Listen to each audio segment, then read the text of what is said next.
It's upgrade time, folks. So every driver knows that their cockpit is their castle. And my castle has got a few issues. We've got some broken knobs. And nobody's going to enjoy that. And these rocker switches, we need to upgrade those too. And I'm being brutally honest, I wanted one of these for quite a while. So we're going to take the chance today to upgrade those switches, fix that knob issue. Those of you who've watched for a while will know that these dash buttons have been broken for a while. So you're probably thinking, well, why now? Why not before the summer? Long story short, more has broken on them and we need to change. So up until this point, these have all been snapped, and I've been kind of getting away with just changing from summer to winter mode manually. But the issue with it now is that the fan completely has stopped working. So we've got no blown air at all in here, which is a problem, especially when it's raining. So I'm going to start by taking the dashboard out to see what I need to do to upgrade the heater. This did prove to be a royal pain in the backside. It's not complicated though, you just need to take your time with it. And once I've got the heater out, I stripped it down, I swapped over the motor inside, which contained the bit that was broken. Also decided to switch over the light switches in there because that's what hold the knobs on, and then put it all back together, thinking that things had gone well. So this thing was out, it was all working, I went to put the knobs back on, and unfortunately the knobs themselves that attach to it, they're also all broken apart from one. So I thought, okay, I'll get some new ones. Later on though, reversing out the driveway, I accidentally ran over one of them, and I bet you can guess which one it was. The one that was okay. But long story short, got the new ones here now to the tune of about 50 quid for 4 knobs from Mercedes, which was incredible. And we're ready to move on with the next stage, which they fit in the AuxBeam itself. Now in my install, I've already got lots of switches on the dash that I need to replace. So I've already got my source wiring in there. So I've taken time to take all of these buttons away, remove quite a lot of the wiring that was there, and I've got all of my tails, which is likely where you're gonna start on your journey, having your equipment all installed and ready to use the panel. Now, there's a good chance you're going to want to test the wiring ends before you put them in the box, and I found a new piece of kit. So this is a battery adapter, so you can get them for all different brands. This one's for DeWalt, and you slide it in your DeWalt battery. It's got a Wago on the end. You attach it to your tails. It's even got a switch, and it allows you to basically test that the wiring's working. So I've got this hooked up to the fan behind me. It's a 24 volt fan. This is only 18 volts, so it's not going to put it through on full whack, but I can make sure that that's right. So would recommend getting one of these. I think this was about $11.99 from Amazon. I'll leave a link down below. But yeah, really pleased with this. I've got all of my tails here now. I know that they all work, and we're ready to press on with it. Okay, so the model that I've got is the RGB 8 switch with remote, which is fairly new, I think. 12 or 24 volt, so it'll work in my bus or work in a 12 volt van, fine. So stickers and instructions, remote control, got the panel itself. So this is basically the brains of the operation, so not me. This is the center point for all of it, so we'll go into that in a bit more detail in a minute. They give you hookup cables. I always like to give them a bit of a yank. Check them all apart. Good crimps on these, it looks like. Yeah. And then you've got an antenna. That's something I didn't expect. The control panel. So 8 switches on mine. The bracket for that. Screws and stuff. They can give you a screwdriver. What the hell is that? Ooh, a cover. Please use this panel cover during rainy or snowy weather. I tell you what, if it's raining or snowing in here, I've probably got bigger problems. But obviously this stuff is made for outdoor vehicles. And then underneath, a couple of brackets for the panel itself, which I'm not sure we're going to need, but they're there if you need them. So that's what's in the box, and the first step in all of this is securing where the brains of the operation is going to go. So this panel. So this panel, from earlier models, because I've watched loads of videos on these, like I said, I've wanted one for a long time. On the earlier panels, there was slightly different layout. So you had the positive and negative opposite sides. You didn't have this little dealie here, which is for the antenna, and down here where you had the number 1 to 8, you were shown how many amps they could carry. They've just moved that up here now, so it's still there, which I think is neat. So you know that the total panel can withstand 60 amp continuous draw, and you've got 2 that can take 30, 220, 210 and 25 amps. Mounted the control box, you've got a couple of options. You get a bracket where you can fix it to something, and that is pretty hefty actually. Or you can flush mount it using literally the 2 holes on the back here, and that is hopefully what I'm going to do. But of course nothing is that straightforward, so I wanted to put the control box on top of my existing fuse box because it has like a nice cradle, and there is enough room there until you try and put the dashboard top back on, which I've tried to do. That doesn't quite fit, so I've taken the bottom of the dashboard out. There's too many things behind the passenger side.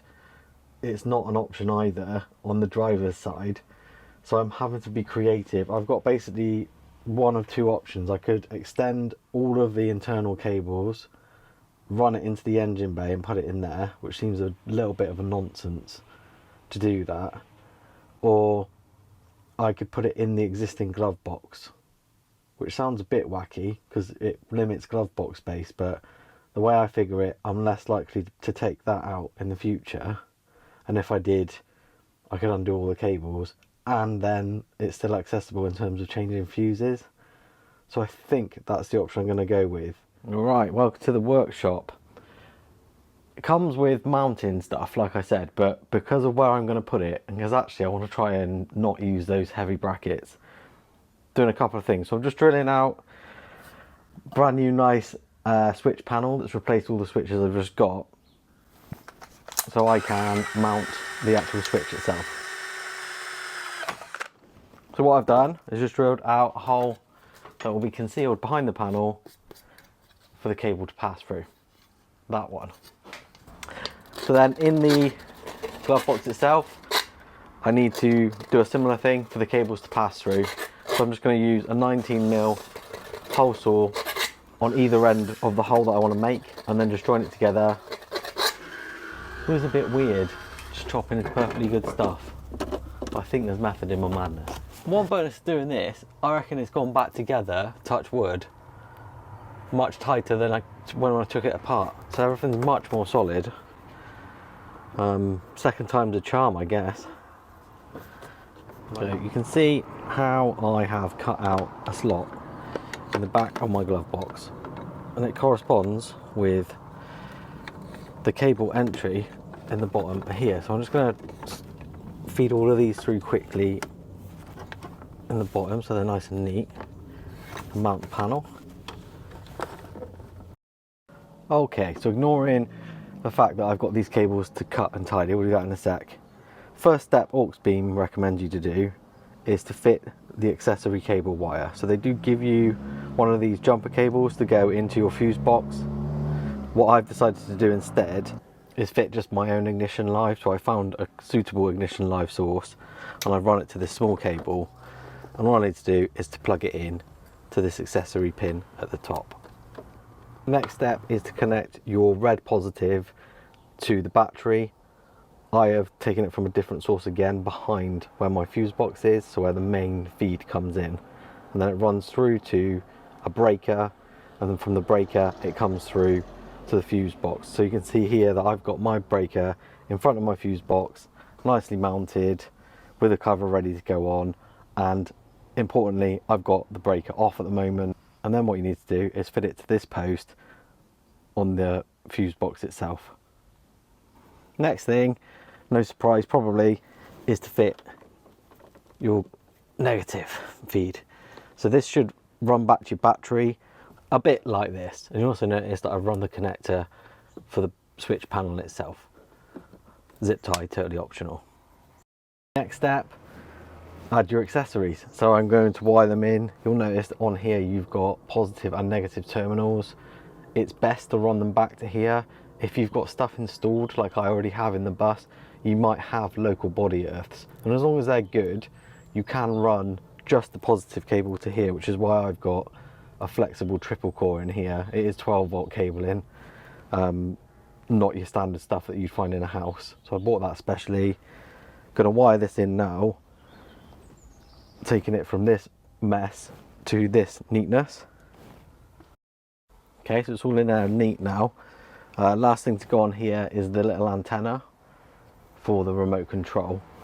And we need to actually hook up the control panel itself, which I'm going to stick over here. So 2 pads on the back, don't come with it. I've just decided to do it this way for a neat flush finish. And then we should be ready to power it up. Okay.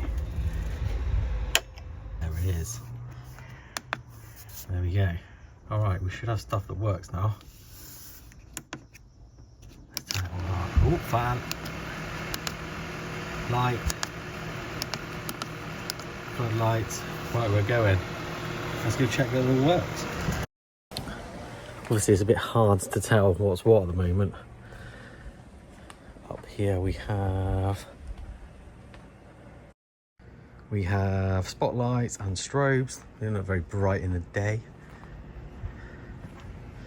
We have the fan is working, the interior lights are working. That just leaves one more thing. So on the roof, we have our light bar. So to pass an MOT, you either have to have it switched or running through your main beam, or both. So what I have done is run the cabling so it comes out of the AuxBeam that you can see in this diagram. It runs down to a separate relay that I've got behind the dash into the 30 pin. And then what I have done is from the high beam switch, you've got that coming in from the left hand side to basically trigger and open up the switch on that relay.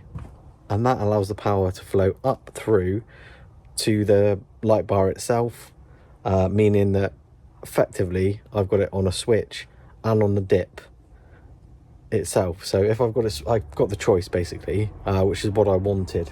So just to show you how that works, I need to have the lights on they go. I need to have high beam on that goes, and then up there, which I think I've got it on number, we'll see in a minute how you actually manage these darn things so you can be able to tell what's what. Oh, it should be on. Ta-da! And let me tell you, when this thing's on, it is bright. You can basically see through time, which is what we want. Okay, so yes, how do you identify what you're doing? So I've actually ordered some vertical stickers. It only comes with horizontal stickers and they've not arrived yet, but I'll put some on just to show you what's what. Effectively, you get these stickers with it. So in my pack, you get 60 of them. In some of the others, you get like 120. And like I said, I actually want the vertical ones because I've got mine installed vertically. So I'll just pop one on here and you can see that basically the backlight is obviously dimmed by the sticker itself. Actually, I don't know if I needed to buy the vertical ones. Kind of looks all right as it is. It looks pretty cool, doesn't it? But it does way more than this. So let's get into that. First thing you need to do to make the most of this is install the app, which, just like any other app, go to the App Store, find the AuxBeam app, download it. And then once you're in there, you can do all sorts of tomfoolery. And the neat thing is though, if you don't have an app, don't have a phone, don't want to use a phone, this thing comes with a remote control that will make you feel like your Hans Gruber, mate. But my tea is calling, so I'll join you in 3 seconds in the morning. And it is the next morning, so welcome back. Setting up the app, like I said, the first thing that you want to do to make use of the smart features. So you download it from the App Store, dead simple. Kind of doesn't call itself AuxBeam, which I found a little bit odd, but panel app or whatever it's called on screen now. Once you've got it, switch on your Bluetooth, it will find it, and then you've got all sorts of things within the app to help you set it up. So first and foremost, you can obviously assign the buttons so they match what's on the panel, which is handy. Interesting thing here is there's actually loads more options within the app than there are stickers, which kind of makes sense. But also there are ones that exist on the stickers that aren't in the app, I found. Not many, but there are some. So again, a little bit curious. I'm sure they'll probably update that as they go along. You can change the colour in there to any colour of the rainbow that you like, and you can do that either with the sliding wheel or you can do it with the presets, and it changes instantaneously on there. The other thing that I think is neat is you can change the brightness of the panel itself, which is good because on full beam it is quite bright. The panel itself will adjust itself in day and night mode on its own. There's a sensor on the panel, so it will turn itself down at night anyway, which again I think is good because otherwise it will be brighter than the rest in the cabin. So I'm going to actually leave mine so they're green, so quite an adventurous rich at the moment, because the rest of my dashboard is green as well. But I could change it to whatever I please if I so wish. The other thing that's interesting in here is that because the relays are solid state, you can do all sorts of wacky things in the app itself. So you could set up different accessories to all strobe, all be on, full on. You can set them up to do different things, all in unison when you press the button on. So I could kind of think of a few uses for this, probably not for us, but maybe if we wanted to switch everything on the outside to light up where we were, we could do that in one fell swoop, and have those lights on the front not flashing, or have it all flashing if we wanted a party or a warning or whatever, I don't know. But yeah, it's interesting for it to be in there. Other uses, put them down in the comments. Now, it does come with this remote, like I said, that makes you feel like Hans Gruber. Blow the roof now, or whatever it is he says. So you can switch everything off and on using the one switch, or you can just toggle the stuff on as you feel fit. And I can see that going all on, which is working, which is good. Ooh, heard that go on, which is good because at the moment I don't have the aerial plugged in and it still works. So the aerial, I think, is if you wanted to run it up and put it in the roof. Now AuxBeam obviously mean you to use this just as it is, but I'm going to make it smart by trying to make my Broadlink smart box over here recognize the signals for this. And if I can do that, it means that I can control all of this stuff wherever I am in the world, as long as I've got internet connection in here. Also, I can set up if this then that boundary. So for example's sake, if the camera is triggered over there, if I wanted to, probably not going to do this, I could get it to set off all of my security lights, that sort of a thing. So let's see if it'll work. I'm hoping it will, because AuxBeam, they don't sell it to do this, but this is why I wanted it. And yeah, I can confirm that it does work with the Broadlink. So 433 hertz it seems to be the frequency, confirmed by learning on there. And I've just plugged a few things in here. So if I wanted to, if I was away from the bus, I could use the Broadlink to switch all of this stuff on if I wanted to. The dashboard is looking sweet now, no more broken knobs. We've even filled in the 3 holes that the original coach company left. So I've got one to warn me that my lights are left on, one to warn me that my ignition live is on, and one that my battery cut-off switch is not off, which is handy because they are all 3 things that sometimes I forget to do. Switch panels on, gonna wait for those other stickers to arrive, probably switch them over. You'll notice I've got 2 spaces on there. I'm thinking maybe something juvenile like underglow, but what other accessories could I put on there? Put them down in the comments. All ideas welcome. And until the next time, I'll see you soon, guys. Watch more of my videos up here. Take care of yourselves. Bye.